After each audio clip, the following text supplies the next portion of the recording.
We acknowledge the traditional owners of country throughout Australia and recognise their continuing connection to land, waters and culture. We pay our respects to their elders past, present and emerging. Welcome to This Song Is Yours, the podcast where we explore the art of songwriting, celebrate incredible artists and dive deep into the stories behind their music. I'm your host, Simon Fink, and as always, thank you for joining us. Our guest today on the podcast, our beloved British indie collective, Black Country New Road. The acclaimed art rock band recently released their third studio album, Forever Howlong, which is a bold and beautiful step forward, both sonically and lyrically, in the band's evolution. After the departure of frontman Isaac Wood in 2022, just before the release of their critically adored second album, Ants From Up There, the remaining 6 members regrouped and did something remarkably brave. They embraced a shared spotlight. So with no single front person, the band's new era allows each songwriter to take centre stage, resulting in a more playful, tender and eclectic sound that is resonating with fans worldwide. Now, in today's episode, we're joined by band members Luke Mark and Georgia Ellery to discuss the evolution of the group, the collaborative process behind Forever Howlong, and what it was like working with producer James Ford, who's worked with artists like Arctic Monkeys and Kylie Minogue. We also dive into Standout track for the cold country and explore how the band is navigating this exciting new chapter moving forward. Now, we want to say a massive thank you to Bindi for her help with today's episode. Forever Howlong is out right now. You can find links within the show notes to buy the record or check out Black Country New Road's tour dates across the globe. While you're there, don't forget to follow us across our socials and subscribe to this very podcast. We've had some brilliant guests this year, including artists like Slowdive, Mallrat, Sleigh Bells and Sharon Van Etten, with plenty more on the way. So please, if you like, go ahead and subscribe. Now let's get into it. Here is our conversation with Luke Mark and Georgia Ellery from Black Country New Road.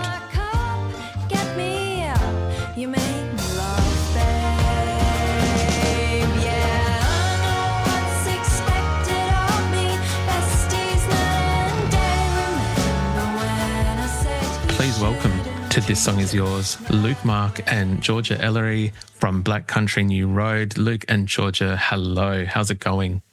Very well, thank you. Hi, Simon. How's it going? Doing very well, thank you. Thank you both for your time this morning where you are. I'm very aware that it's early morning from where you're joining us. Have we been able to have some breakfast, ease into the day a little bit? I've got a cup of tea.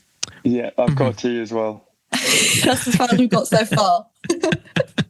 Well, look, I appreciate that we get to have a cup of tea with you while we're having a chat about a brand new Black Country New Road album.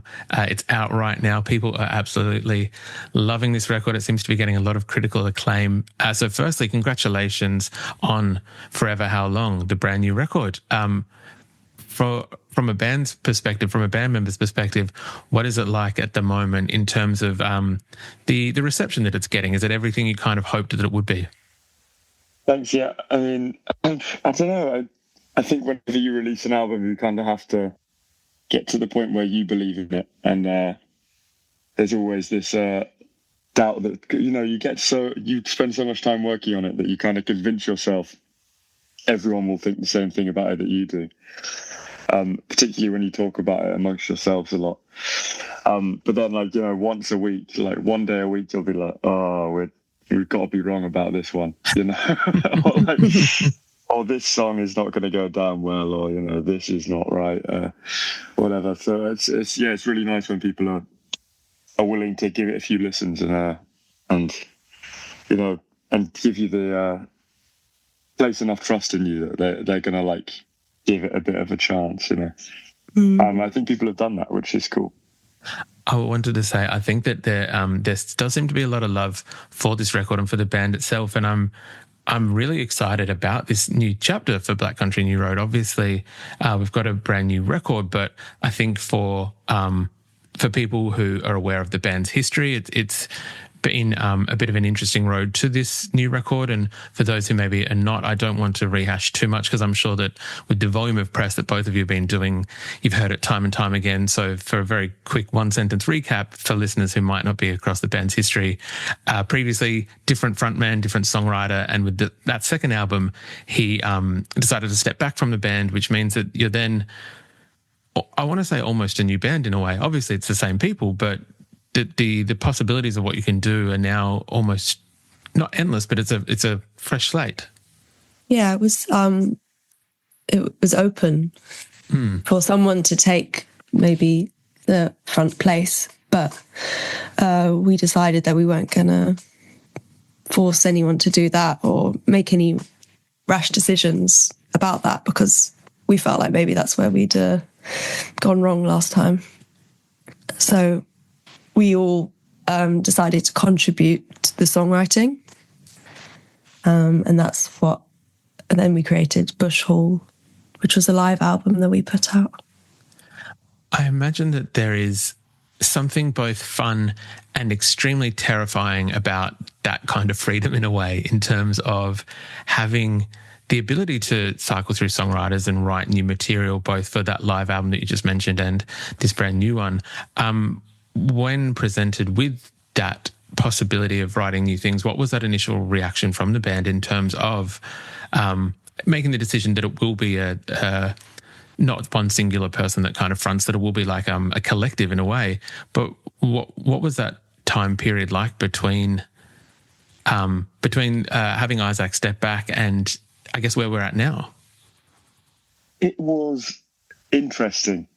I think we took the pressure off ourselves, because basically what happened is we booked loads of shows to play, obviously, because we had an album cycle coming up. And we basically got the word from our booking agent, like, all these festivals still want you to play. They're like, if you do the same slot, you can still come and do it if you want. So we knew we had like something to work towards, but we didn't necessarily have to make an album in order to do it. So we kind of wrote and arranged these songs, or the Bush Hall songs, this is rather, with a relatively low pressure ceiling. You know, we didn't like have to do anything with them. Our label didn't make us like, you know, try and match, you know, ants from up there straight away, like, you know, or outdo it to like build hype or anything. We were just like, you can do whatever you want. So we kind of just tried to satisfy ourselves and tried to come up with something that we would all be happy to play in front of people, and then we gave it quite a low pressure thing.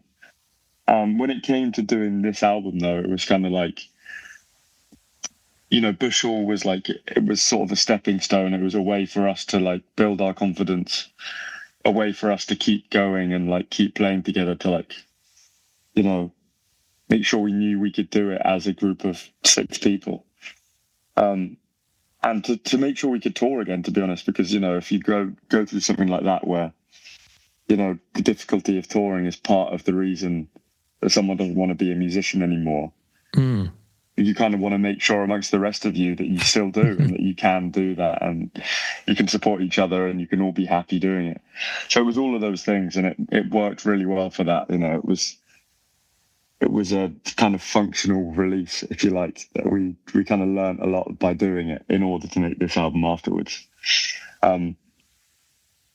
So when we came to this one, it was like the opportunities really are open. Like, people have stuck around to listen. There's an audience. And we probably can kind of do whatever we want as long as we make it an album this time, rather than just like a set of live songs. And that was the goal, to try and figure out how to make an album with 3 singers that would feel somewhat cohesive. I think it could be a task that could, I imagine, derail at any point. And I don't think that is what has happened with this record. I think it's a beautiful, beautiful record. And so you've done it very, very well in terms of managing those 3 different singers, multiple different songwriters as well, but still having a cohesive piece. It's this new record for maybe anyone who had listened to the band previously, and obviously, as mentioned, different songwriters, different kind of dynamics last time around. But this record is this beautiful kind of combination of, I want to say, Baroque, maybe somewhat chamber pop. There's elements of 70s singer-songwriter and some folk and beautiful instrumentation. I think that some artists that I maybe got when listening to this record were some Joanna Newsom, some Belle and Sebastian, maybe The Band, and I'm not sure if you're across Australian band Architecture in Helsinki, but little elements of them as well. I'm curious, when you did sit down to write it sonically, how did that kind of conversation go? Was it that everyone brought different songs in? And maybe I'll ask yourself, Georgia, to begin with, and then we'll go to Luke. What was that process like of working out what that new sound is going to be, and how, I guess that it is agreed upon across 6 songwriters in a band? Yeah, it was not without its challenges, but we brought in, I think, maybe the beginning of starting to have this new sort of sound, new textures, and it was the new instruments that we picked up and we were playing. I was playing the mandolin, Charlie started playing the banjo, Lewis started playing some new flutes, Tyler brought in her nylon string. Well, that happened on Bush Hall. And there was accordion stuff, and all these things kind of moulded us into sort of different sounding band, but same players. So that was probably one of the first things that kind of changed from the sort of like original, in quotation marks, like line up, in like set of instruments. I imagine that there's then a certain sense of freedom for all of you when it then comes to being able to write these songs and have different instruments. What track was it? I think it was For the Cold Country, where there's this beautiful, really lush sounding kind of woodwinds or some kind of instrument being blown that I can tell. For a song like that, how does a song like that, become brought to the band and then built from that initial idea from the original songwriter? So May wrote that song, and she was working on it for a long time. And she brought it in, and it was sort of a through composed piece of music. She had about like 12 sections of it, like nothing. It was, but it was kind of a mirrored structure. It was kind of like 2 halves put together, which was kind of the overall structure, kind of. And it was in and out of different time signatures and tempos and stuff like that. It took quite a while for us to like wrap our heads around it, because usually someone will bring in a song that they've written, and then we'll like busk through it and like play it on our instruments, like put the chords up and sort of do that for a couple of sessions until, you know, you feel comfortable playing it on your instrument. But we couldn't really do that for this and some other songs. So it was sort of like, okay, and what section was that again? And I'll go back to that section. Wait, where are we? And then like having to like come up with section names and get confused over that. We're really good at talking as well. Like we do a lot of talking for the amount of playing we do in the rehearsal room. So, but then, yeah, it just comes together, and we will play through sections. We'll record bits of ourselves just on like an iPhone, and then listen back to it. That's our method of kind of refinement. And we played it live a lot. That also helps it coming together and being tight and stuff like that. So we've played it, I don't know how many times. It should be under 50 times before we went into the studio. It would be a lot of times that we played it. We were like comfortable with the structure and like what was happening. And but that was definitely like the mammoth one on that album, and it takes a minute to sink in. And we changed the beginning for the studio album. When we got onto the studio, we kind of wanted the beginning to feel like it was in the room and it was being played by. You wanted to feel that there were musicians in a room playing all together. So we sort of went backwards, you know. It does sound it sounds lo-fi. It sounds like how we sound in the rehearsal room sometimes, you know. So, but we wouldn't have made that choice had we not been totally dexterous with the song and with the sound palette, and have played it live lots of times.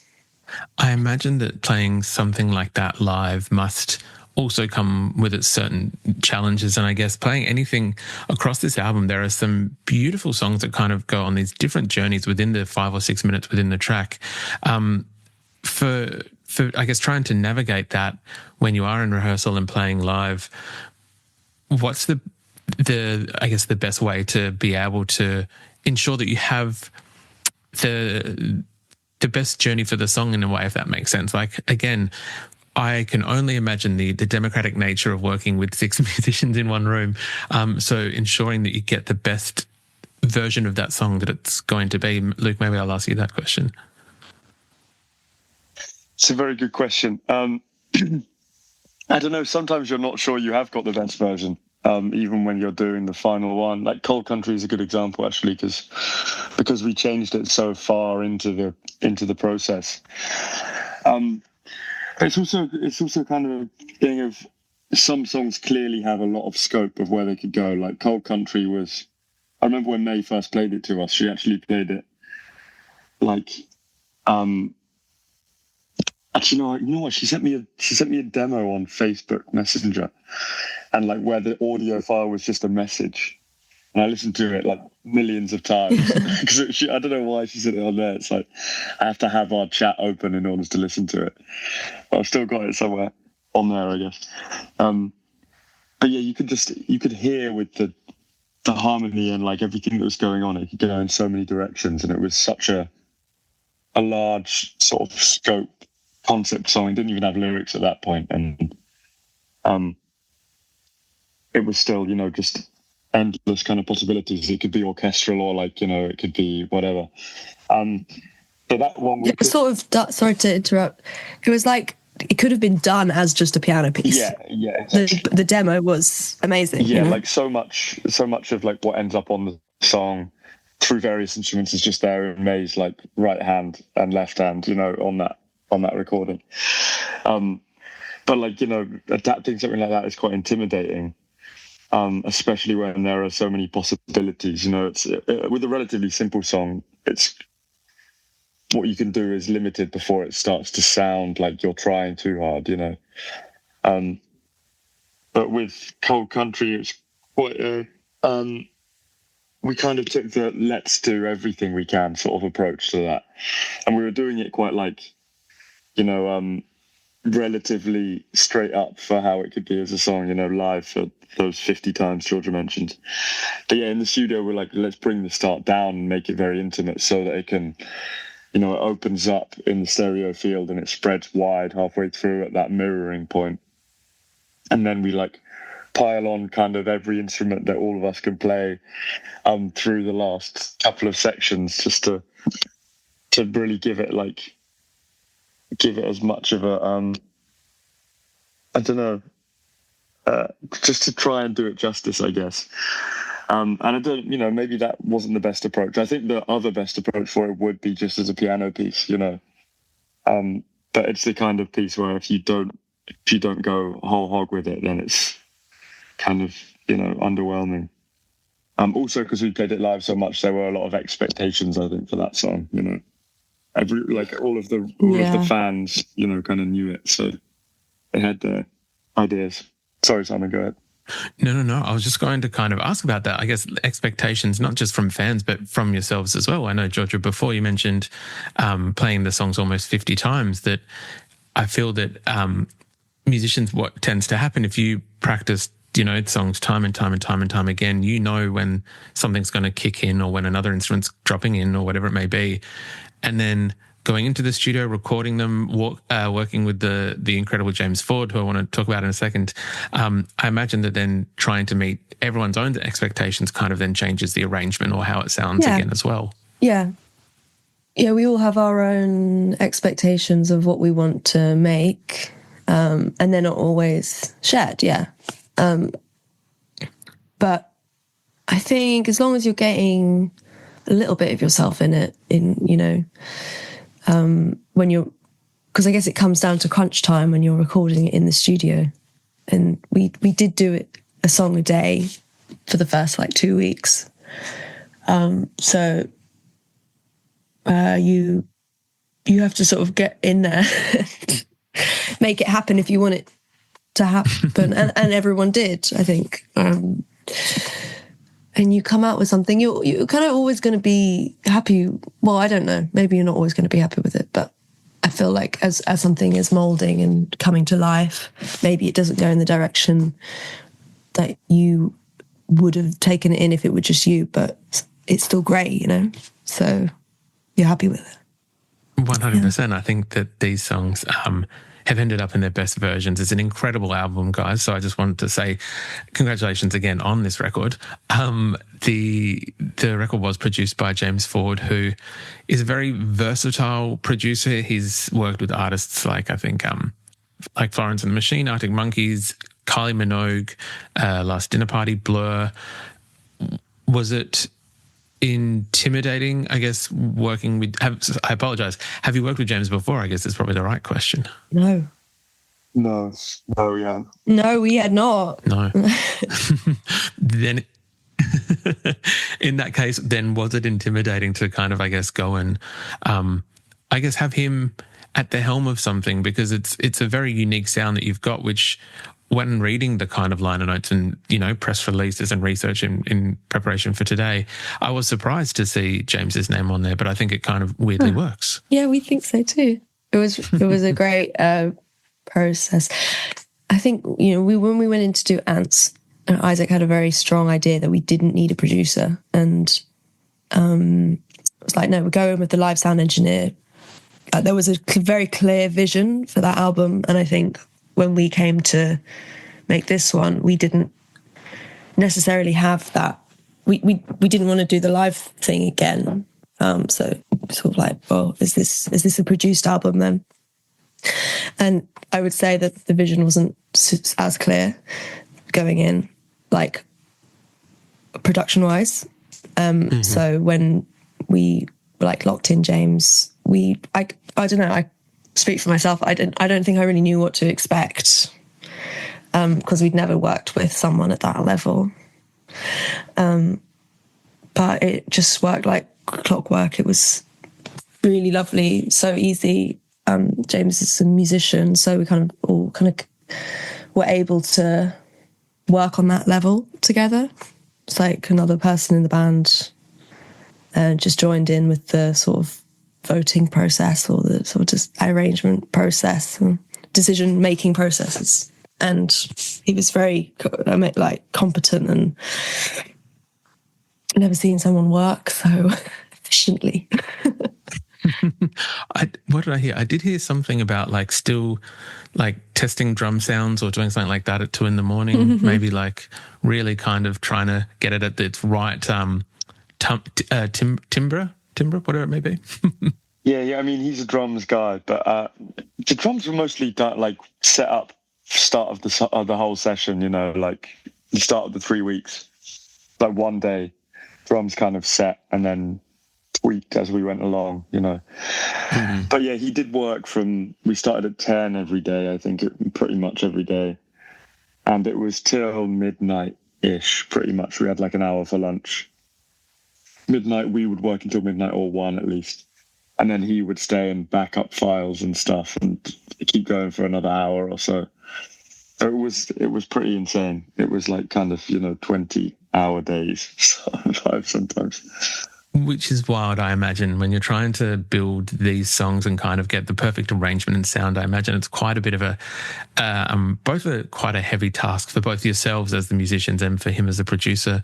I am curious because there appears to be, at the moment that we're speaking, there's quite a plethora of dates that the band has on their calendar. I think you've got dates booked up until October at this point.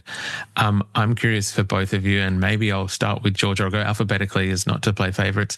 But Georgia, for yourself, beginning with you, is there a certain track off this record that you're excited that maybe hasn't already been played or debuted live that you're looking forward to kind of bringing the full band together to be able to recreate it live?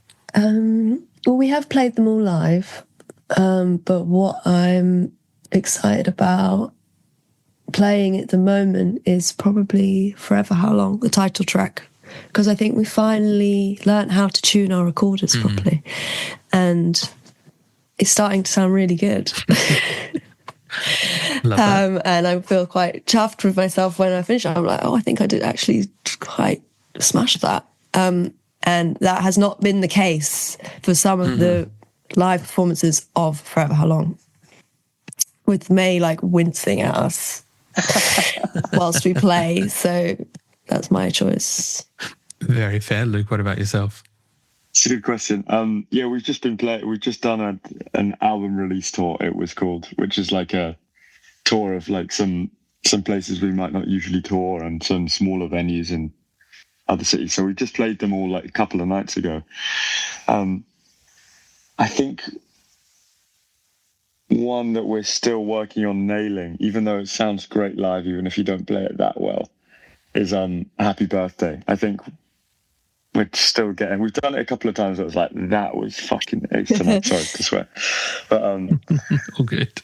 But, you know, I think that one will be, once we're really in the pocket with it and it's really grooving, I think Happy Birthday will be the one.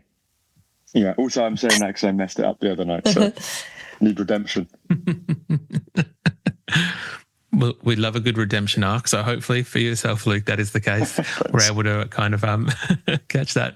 I do want to kind of wrap things up, asking maybe what might be a little bit of an obvious question, but there are quite a lot of Black Country New Road Australian fans down here loving the new record. Curious as to whether post-October we might see you down here in support of the record, playing some shows. Oh, we hope so. We very much hope so. We'll get on that. We will speak to our booking agents and we will inquire. Love that. I'm sure there's a plan that we just don't know yet, you know. There will be. It's kind of weird with not, you know, October is actually really when the tour begins, weirdly. That's when the UK tour is going on, like, or at least that's where the UK tour ends. But, you know, that's where the world tour. 100%. Well, look, I'm hoping that just even by putting it into the universe, we're manifesting these dates. But I just want to say, Georgia and Luke, thank you very much for coming to chat with us on the podcast. There's a brand new Black Country New Road record out right now for people listening.